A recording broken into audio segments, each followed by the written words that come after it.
हाँ तो स्टूडेंट, आपके इस YouTube चैनल में सभी अभिभावकों का, सभी शुभचिंतकों का, सभी दर्शकों का और सभी प्यारे स्टूडेंट्स का यहाँ पर स्वागत है। आपके इस चैनल में हम लगातार आपके लिए क्लासें दे रहे हैं। आप इन क्लासों को देख करके घर पे रहते हुए ही अपनी पढ़ाई को जारी रख सकते हैं।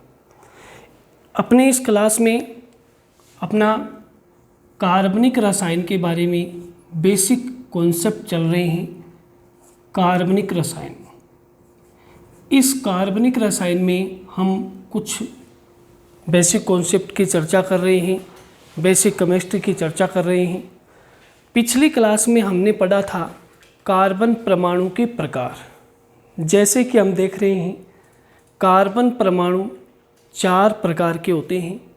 कार्बनिक यौगिकों में कार्बन परमाणु को 4 भागों में वर्गीकृत किया गया है। प्राथमिक या 1 डिग्री कार्बन परमाणु, द्वितीयक या 2 डिग्री कार्बन परमाणु, इसी प्रकार से तृतीयक या 3 डिग्री कार्बन परमाणु और चतुर्थक या 4 डिग्री कार्बन परमाणु। तो इस प्रकार से यहाँ कार्बन परमाणु को 4 भागों में वर्गीकृत किया गया है। एक बार थोड़ा सा एक एग्जाम्पल से मैं बता देता हूँ।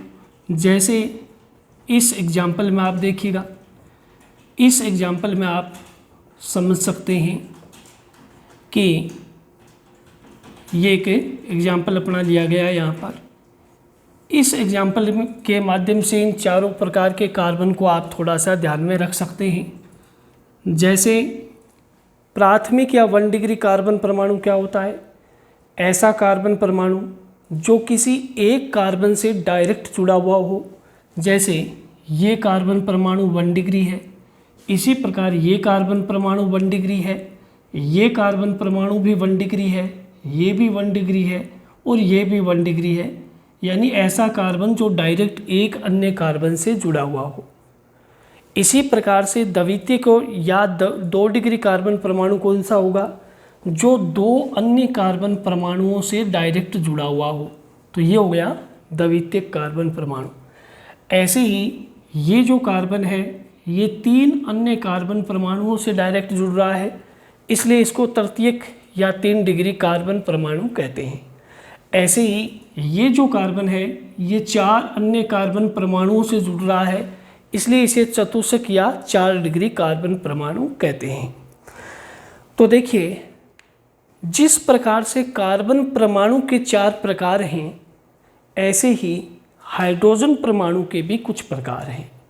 हम आज चर्चा कर रहे हैं कार्बनिक यौगिकों में हाइड्रोजन परमाणु के प्रकार।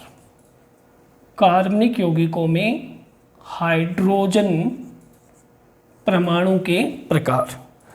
अब देखिए, जहाँ कार्बन परमाणु के 4 प्रकार हैं, वहीं हाइड्रोजन परमाणु के कार्बनिक यौगिकों में 3 ही प्रकार होते हैं, जिनको हम इस प्रकार से लिखते हैं। प्राथमिक या 1 डिग्री हाइड्रोजन परमाणु, द्वितीयक या 2 डिग्री हाइड्रोजन परमाणु और ऐसे ही तृतीयक या 3 डिग्री हाइड्रोजन परमाणु। देखिएगा, जैसे अगर हम यहाँ पर देखें कि प्राथमिक या 1 डिग्री हाइड्रोजन परमाणु कौन सा होता है, तो देखिए, अगर हम इस उदाहरण में अगर यहाँ स्पष्ट कर रहे हैं, तो मान लीजिए इस कार्बन से यहाँ पर 3 हाइड्रोजन ऐसे जुड़े हुए हैं, 3 हाइड्रोजन ऐसे जुड़े हुए हैं, और हमें देखना है कि इस हाइड्रोजन का प्रकार क्या है। तो जिस भी हाइड्रोजन का प्रकार देखना हो, हमें क्या करना है कि जिस हाइड्रोजन का प्रकार देखना हो, उस हाइड्रोजन से जुड़े हुए कार्बन का प्रकार देख लेते हैं। जो उस कार्बन का प्रकार है, वही उस हाइड्रोजन का प्रकार होगा जो उससे जुड़ा हुआ है। यानी इस हाइड्रोजन का प्रकार क्या है, इसके लिए हमें ये देखना है कि इस कार्बन का प्रकार क्या है। ये कार्बन यहाँ 1 डिग्री है, तो ये हाइड्रोजन भी यहाँ क्या हो जाएगा? 1 डिग्री हो जाएगा। इसी प्रकार से हम देख सकते हैं कि जैसे यहाँ इस कार्बन पर 2 हाइड्रोजन जुड़े हुए हैं, तो हम यहाँ पर इन हाइड्रोजन को थोड़ा ऐसे अलग लिख के समझ लेते हैं। अगर हमसे पूछा जाए कि इस हाइड्रोजन और इस हाइड्रोजन का कौन कौन सा प्रकार है, या ये हाइड्रोजन कौन से प्रकार का हाइड्रोजन है, प्राथमिक है या द्वितीयक है, तो देखिएगा इस कार्बन से इस हाइड्रोजन को अगर हमें देखना है तो क्या करना पड़ेगा, ये हाइड्रोजन इस कार्बन से जुड़ा हुआ है और इस कार्बन का जो भी प्रकार है वही इस हाइड्रोजन का प्रकार होगा। तो हमें क्या करना है कि इस हाइड्रोजन के प्रकार को देखने के लिए इस कार्बन के प्रकार को देखना पड़ेगा। अब ये कार्बन हम जानते हैं कि ये दो अन्य कार्बन से जुड़ा हुआ है, तो ये कार्बन है, ये द्वितीयक कार्बन है। इसी प्रकार हम कह सकते हैं कि इस द्वितीयक कार्बन से जो भी हाइड्रोजन जुड़े हुए हैं वो सारे द्वितीयक हाइड्रोजन होंगे। ये हाइड्रोजन भी द्वितीयक हाइड्रोजन है और ये हाइड्रोजन भी द्वितीयक हाइड्रोजन है। तो इस प्रकार से अगर आगे हम चर्चा करें, जैसे ये हाइड्रोजन जो इस कार्बन से जुड़ा हुआ है, इस कार्बन से जुड़ा हुआ है ये हाइड्रोजन, इस कार्बन से जुड़े हुए हाइड्रोजन ये है, इसका क्या प्रकार है। तो ये हाइड्रोजन इस कार्बन से जुड़ा हुआ है और ये कार्बन 3 डिग्री कार्बन है क्योंकि 3 अन्य कार्बन से जुड़ा हुआ है। तो इस हाइड्रोजन का प्रकार क्या हो जाएगा, 3 डिग्री हाइड्रोजन हो जाएगा। हम कह सकते हैं कि हाइड्रोजन का वही प्रकार होगा जो उससे जुड़े हुए कार्बन का होगा। अब हमने यहाँ देखा कि प्राथमिक हाइड्रोजन, जैसे इस कार्बन के लिए देखें तो 3 इस पे प्राथमिक हाइड्रोजन हैं, इसी प्रकार से इस कार्बन पे 2 द्वितीयक हाइड्रोजन हैं और यहाँ पर इस कार्बन पर एक ही हाइड्रोजन लगा हुआ है, तो तृतीयक हाइड्रोजन की संख्या यहाँ पर क्या है, 1 है। यहाँ चतुर्थ कार्बन तो है, चतुर्थ कार्बन तो है, 4 डिग्री कार्बन तो है, लेकिन 4 डिग्री हाइड्रोजन नहीं हो सकता क्योंकि 4 कार्बन की जो चारों संयोजकताएं हैं वो किसी कार्बन से पूरी हो रही है, तो इससे कोई भी हाइड्रोजन यहाँ नहीं जुड़ेगा। तो इस प्रकार से कोई भी जो भी अपने को कोई यौगिक दिया हुआ हो तो उसमें प्राथमिक, द्वितीयक, तृतीयक हाइड्रोजन को हम पहचान सकते हैं और उसके लिए आपको कार्बन परमाणु के प्रकार की पहचान होनी चाहिए। उसके आधार पर ही हाइड्रोजन परमाणु की पहचान की जाती है। हम चलते हैं इससे थोड़े आगे के प्रकार में। देखिएगा कि हम पढ़ रहे थे कार्बनिक रसायन के अंदर, कार्बनिक रसायन के अंदर हम पढ़ रहे थे कि कार्बनिक रसायन का अर्थ है कि हाइड्रोकार्बन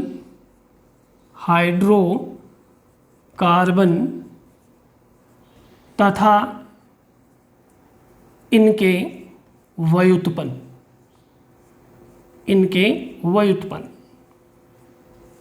इन दोनों को मिलाकर के इन ऐसे यौगिक यानी जो हाइड्रोकार्बन है या इनके व्युत्पन्न है उनको ही मिला के कार्बनिक यौगिक बनते हैं और कार्बनिक रसायन में इन यौगिकों का अध्ययन किया जाता है। अब देखो हाइड्रोकार्बन से हमें पता लगा कि यहाँ पर कार्बन व हाइड्रोजन परमाणु से मिलकर बने यौगिक होते हैं। जैसे ये मान लीजिए CH4 है, ये क्या है, ये एक हाइड्रोकार्बन है। तो इसी प्रकार हम इनके व्युत्पन्न की चर्चा करते हैं।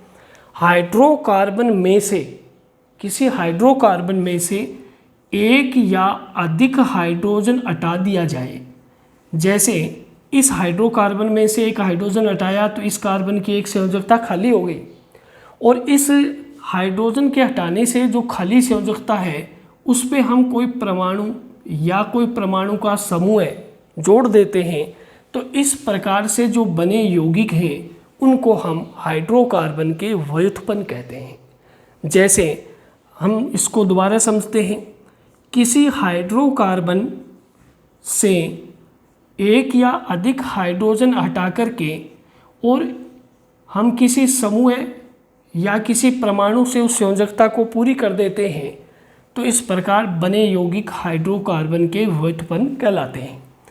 क्या कहा, किसी हाइड्रोकार्बन से एक या अधिक हाइड्रोजन हटा करके उसकी जगह कोई समूह है या परमाणु लिख दिया जाता है, परमाणु जोड़ दिया जाता है, तो ऐसे यौगिकों को हम हाइड्रोकार्बन के व्युत्पन्न कहते हैं। जैसे हम यहाँ पर बहुत सारे हाइड्रोकार्बन को लिखा गया है, इनको आप पहचान सकते हैं। जैसे यहाँ पर आप देखिएगा कि हाइड्रोजन हटाते हुए यहाँ पे Cl लिखा गया है, तो ये हाइड्रोकार्बन का एक व्युत्पन्न बन गया। यहाँ पर हाइड्रोजन हटाते हुए OH लिखा गया है, तो ये हाइड्रोकार्बन का एक व्युत्पन्न बन गया।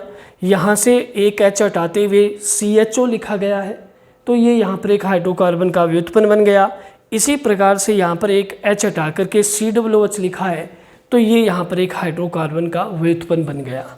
अब देखिए इस साइड वाले सारे के सारे यहाँ हम क्या कह सकते हैं, हाइड्रोकार्बन है, और इस साइड वाले सारे के सारे यहाँ पर क्या हैं, हाइड्रोकार्बन के व्युत्पन्न हैं। जैसे यहाँ से अगर हम देखें तो जैसे ये CH4 है, CH4 हम जानते हैं मेथेन होता है, और मेथेन जो है वो एल्केन सजातीय श्रेणी का सदस्य है। तो जब हम एल्केन से, जैसे फॉर एग्जांपल यहाँ मेथेन लिखा है, तो यहाँ एल्केन से यानी इस मेथेन से एक हाइड्रोजन हटा दिया गया, तो ये जो समूह बना, इस समूह का नाम यहाँ हो गया मैथिल। ये हो गया मैथिल, यानी एल्केन से एक हाइड्रोजन हटाने पर जो समूह बनता है उसको हम एल्किल कहते हैं। उसको हम यहाँ क्या कहते हैं, एल्किल कहते हैं। ये एल्किल समूह यहाँ पर बन गया। अब इस एल्किल समूह से यहाँ क्लोरीन जोड़ दिया, तो ये हो गया एल्किल क्लोराइड यानी मैथिल क्लोराइड। अब ये एक प्रकार की यहाँ सजातीय श्रेणी बन जाती है। जैसे ये मैथिल क्लोराइड बना, ऐसे ये मैथिल एल्कोहल बना। इसी प्रकार से ये एल्डिहाइड सजातीय श्रेणी बनी। ये इसी प्रकार कार्बोक्सिलिक अम्ल सजातीय श्रेणी बनी। हम सजातीय श्रेणी का अध्ययन अपनी किसी अगली क्लास के अंदर करेंगे, लेकिन यहाँ थोड़ा सा अपने इसको और एक्सप्लेन करते हैं, थोड़ा सा और समझते हैं। देखिएगा जैसे यहाँ एल्केन दिया गया है, एल्केन में हम ले रहे हैं यहाँ पर जैसे मेथेन ले रहे हैं, CH4 ले रहे हैं। CH4 को हम जानते हैं कि मेथेन कहते हैं। ये यहाँ पर मेथेन कहा गया है, ये मेथेन है। अगर इस मेथेन से एक हाइड्रोजन हटाते हैं तो ये बन जाता है CH3, और इस CH3 का नाम हो जाता है मैथिल। अब ध्यान दीजिएगा, अब जैसे ये मेथेन था तो ये बन गया यहाँ मैथिल या मेथाइल। अब ये जो एल्केन है, इस एल्केन का एक संयोजी मूलक ये एल्किल कहलाता है, एल्किल कहलाता है। ऐसे ही अगर हम इस एग्जाम्पल में ये जो CH3 आया, इस CH3 के साथ में हम यहाँ पर मान लीजिए OH लिख देते हैं, तो ये OH एक क्रियात्मक समूह है, और ये यहाँ पर इस एल्केन का एक संयोजी मूलक है। इस एक संयोजी मूलक, जैसे एल्केन का एक संयोजी मूलक है, तो हम इसको यहाँ पर एल्किल बोल दिया, और ये यहाँ पर OH समूह आ गया। तो सामान्य रूप में हम कई बार इस समूह के लिए क्या लिख देते हैं, R लिख देते हैं, और ये ROH आ जाता है, और ये ROH है वो बन जाती है एल्कोहल सजातीय श्रेणी। अब यहाँ पर एक ध्यान देने योग्य बात है कि इस R की फुल फॉर्म एल्किल नहीं है। R की फुल फॉर्म एल्किल नहीं है, लेकिन जनरल भाषा में हम R की जगह यही बोलते हैं कि R की जगह हमें एल्किल लिखना है। देखिए R की फुल फॉर्म होती है रेडिकल। R की फुल फॉर्म है रेडिकल, जिसको हिंदी में मूलक कहते हैं। अब अपनी केमिस्ट्री में ज़्यादातर मूलक हम किस श्रेणी के यूज करते हैं, एल्केन के एक संयोजी मूलक को ज़्यादातर हम उपयोग करते हैं, और इस एल्केन के एक संयोजी मूलक को ही हम क्या कहते हैं, एल्किल कहते हैं। तो सामान्य ये प्रचलित हो गया कि R की जगह हमें एल्किल समूह लिखना है। बाकी मैं आपको मूलक या रेडिकल का पॉइंट एक अलग से पढ़ाऊँगा, उसमें आपको मैं बताऊँगा कि एल्केन के एक संयोजी मूलक भी होते हैं, द्वि संयोजी मूलक भी होते हैं, और त्रिसंयोजी मूलक भी होते हैं। इस प्रकार से अन्य हाइड्रोकार्बन परमाणुओं के भी मूलक यहाँ लिखे जा सकते हैं, लेकिन ज़्यादातर हम मूलक एल्केन के एक संयोजी मूलक एल्किल काम में ले रहे हैं, इसलिए यहाँ पर आर की जगह हम क्या लिखते जा रहे हैं, यहाँ पर हम एल्किल समूह को समझते जा रहे हैं कि एल्किल समूह यहाँ पर अपने को लिखना है। अब एक चीज़ और देख लेते हैं कि जैसे यहाँ मेथेन से मैथिल बना, तो एथेन से क्या बनेगा, फिर एथेन से एक हाइड्रोजन हटाओगे तो क्या बनेगा, आप कहेंगे एथेन से तो फिर एथिल बनेगा, सही है, एथेन से एथिल या एथाइल बनेगा। इसी तरह से आप कहेंगे कि जी प्रोपेन से क्या बनेगा, तो प्रोपेन से एक हाइड्रोजन हटाओगे तो क्या बनेगा, प्रोपिल बनेगा। तो ये इस प्रकार से प्रोपिल बना। ऐसे ही मैं आपसे पूछूं कि ब्यूटेन से एक हाइड्रोजन हटाने पर क्या बनेगा, तो ब्यूटेन से एक हाइड्रोजन हटाने पर ब्यूटिल बनेगा। इसी तरह से मैं आपसे पूछूं कि चलो बताइए बेंजीन से एक हाइड्रोजन हटाया जाएगा तो जो मूलक बनेगा उसको क्या कहेंगे। मेरे हिसाब से आप फौरन यही कहोगे कि जैसे मेथेन से मैथिल बना, एथेन से एथिल बना, प्रोपेन से प्रोपिल बना, ब्यूटेन से ब्यूटिल बना, तो आप यही कहोगे मेरे हिसाब से कि बेंजीन से बेंजिल बना।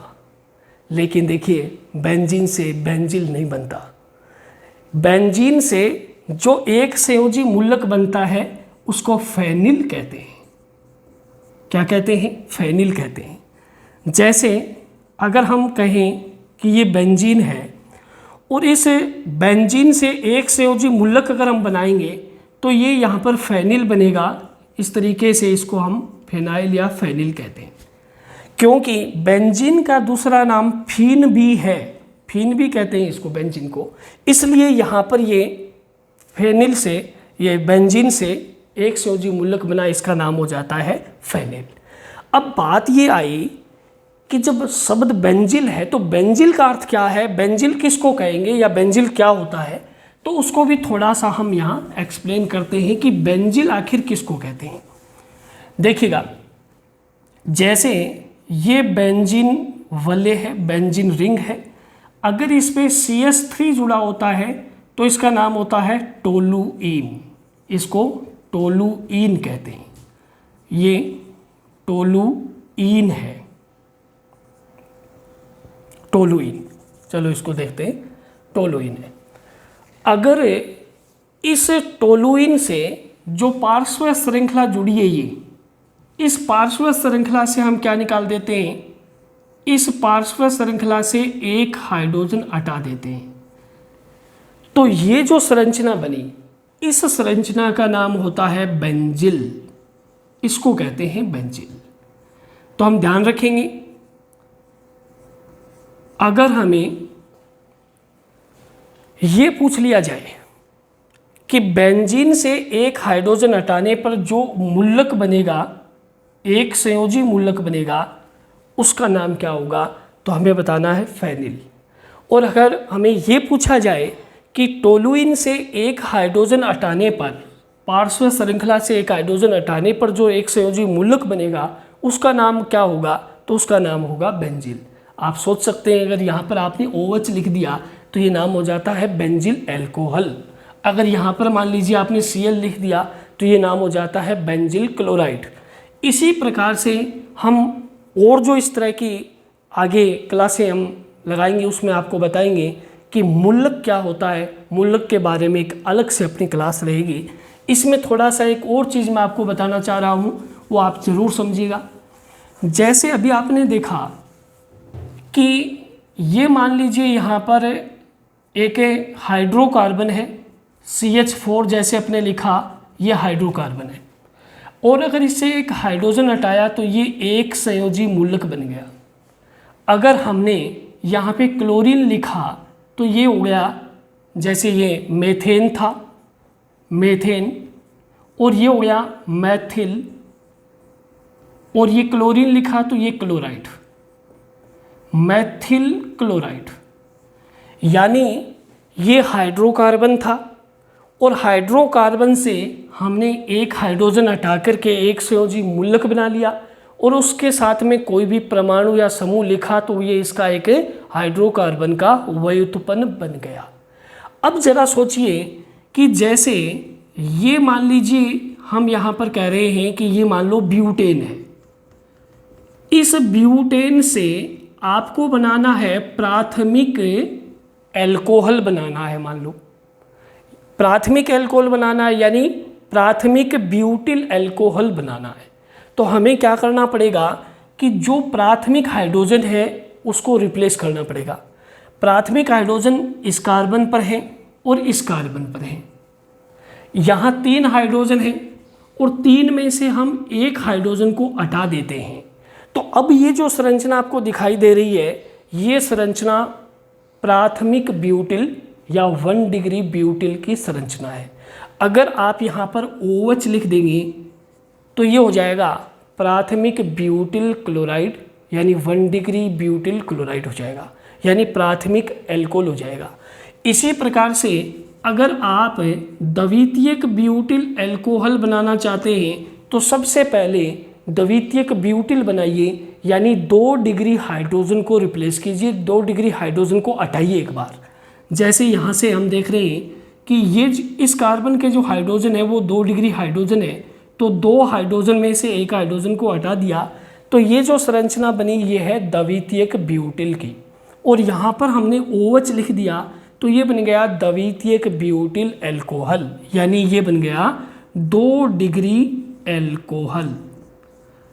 अब थोड़ा सा समझिएगा कि यदि इस एल्कोहल का प्रकार अपने को समझना है या प्रकार देखना है तो हम कह सकते हैं कि ये जो OH है इस OH से जुड़ा हुआ जो कार्बन है उसका प्रकार ही यहाँ एल्कोहल का प्रकार होगा।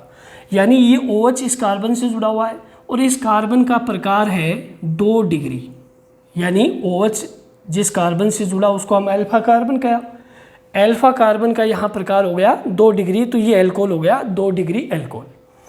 अब देखिए दूसरी भाषा में, दूसरे शब्दों में इसको मैं ऐसे भी कह सकता हूँ कि OH यहाँ जोड़ने के लिए हमने कौन से हाइड्रोजन को हटाया था, तो हमने यहाँ पर 2 डिग्री हाइड्रोजन को हटाया था।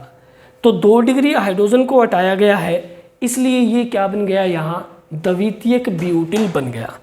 ऐसे ही थोड़ा और समझ सकते हैं आप कि जैसे ये संरचना जो है, ये संरचना आप देख रहे हैं, ये संरचना है प्राथमिक ब्यूटिल यानी 1 डिग्री ब्यूटिल, प्राइमरी ब्यूटिल। ऐसे ही अगर मान लीजिए ये संरचना देखी जाए तो ये जो संरचना बन रही है जिसमें 2 डिग्री कार्बन से एक संयोजकता खाली कर दी गई है, तो ये द्वितीयक या सेकेंडरी ब्यूटिल हो जाता है, 2 डिग्री ब्यूटिल की संरचना हो जाती है। तो ये है 2 डिग्री ब्यूटिल की संरचना। इसी प्रकार से अगर मान लीजिए यहाँ पर आप देख रहे हैं कि ये जो संरचना है इसमें ये जो हाइड्रोजन है ये हाइड्रोजन 3 डिग्री हाइड्रोजन है, क्योंकि इस कार्बन का प्रकार है 3 डिग्री और 3 डिग्री कार्बन से जुड़ा हुआ हाइड्रोजन होता है 3 डिग्री हाइड्रोजन परमाणु। अब अगर इस हाइड्रोजन को आप हटा दोगे तो ये संरचना बन जाती है 3 डिग्री यानी तृतीयक ब्यूटिल संरचना बन जाती है। अब आप चाहे यहाँ पर OH लिखेंगे तो वो एल्कोहल बन जाएगा, Cl लिखोगे तो वो क्लोराइड बन जाएगा, वो एक अलग बात है। लेकिन यहाँ पर ये तृतीयक ब्यूटिल की संरचना बन गई, टर्सरी ब्यूटिल की संरचना बन गई, 3 डिग्री ब्यूटिल की संरचना बन गई। अब यहाँ पर एक सामान्य सी बात और है कि क्या 4 डिग्री ब्यूटिल हो सकता है, चतुष्क ब्यूटिल हो सकता है? नहीं होगा। क्यों? क्योंकि देखिए हाइड्रोजन परमाणु के प्रकार 1 डिग्री, 2 डिग्री, 3 डिग्री है, 4 डिग्री हाइड्रोजन ही नहीं है। अब 4 डिग्री हाइड्रोजन ही नहीं है तो हम 4 डिग्री हाइड्रोजन हटाएंगे कहाँ से फिर? इसलिए या तो प्राथमिक ब्यूटिल बन सकता है या द्वितीयक ब्यूटिल बन सकता है या फिर तृतीयक ब्यूटिल बन सकता है। चतुष्क ब्यूटिल या चतुर्थ ब्यूटिल जो है वो नहीं बनेगा, या 4 डिग्री ब्यूटिल है वो नहीं बनेगा, क्योंकि ये सारे हाइड्रोजन परमाणुओं के आधार पर ही लिखे जाते हैं, हाइड्रोजन परमाणुओं के आधार पर ही होते हैं। तो मैं आशा करता हूँ कि ये आपकी क्लास, आज की क्लास आपको समझ में आई होगी। हम इसी तरह के आगे और पॉइंटों को लेके चलते रहेंगे। आप हमारे साथ बने रहिए, जुड़े रहिए। हाँ तो स्टूडेंट्स, मैं आपको बता रहा था कि ये जो अपनी क्लास है ये आपके समझ में आई होगी। इसी तरह से हमने यहाँ पढ़ा हाइड्रोजन परमाणु के बारे में, पिछली क्लास में हमने पढ़ा था कार्बन परमाणु के बारे में, और यहाँ से आपको पूरा समझ में आ गया होगा। हमारे पिछली क्लास के देखने के बाद हमारे एक दर्शक या हमारे एक स्टूडेंट ने हमसे एक प्रश्न पूछा था। राधे कायल नाम के कोई स्टूडेंट हैं या उनकी आईडी से ये प्रश्न आया है कि क्या 4 डिग्री ब्यूटिल हो सकता है। तो देखिए, आपको यहाँ से पूरा समझ में आ गया होगा कि जब 4 डिग्री हाइड्रोजन ही नहीं होगा तो 4 डिग्री ब्यूटिल कैसे बनेगा। केवल 3 डिग्री हाइड्रोजन परमाणु है तो 3 डिग्री हाइड्रोजन से 3 डिग्री ब्यूटिल या तृतीयक ब्यूटिल बन सकता है, चतुर्थक या 4 डिग्री ब्यूटिल यहाँ से नहीं बन पाएगा। हम स्वागत करते हैं आपके सभी प्रश्नों का। आप ज़्यादा से ज़्यादा इस वीडियो का फ़ायदा उठाइए, ज़्यादा से ज़्यादा इन क्लासों को देखिए, अपने जो भी और साथी हैं उनके साथ शेयर कीजिए। अगर वीडियो अच्छा लगा हो तो लाइक कीजिए, अगर अभी तक सब्सक्राइब नहीं किया है तो इसको सब्सक्राइब कीजिए। बाकी इन क्लासों से जुड़े रहिए, स्वस्थ रहिए, पढ़ते रहिए। धन्यवाद। जय भारत, जय हिंद।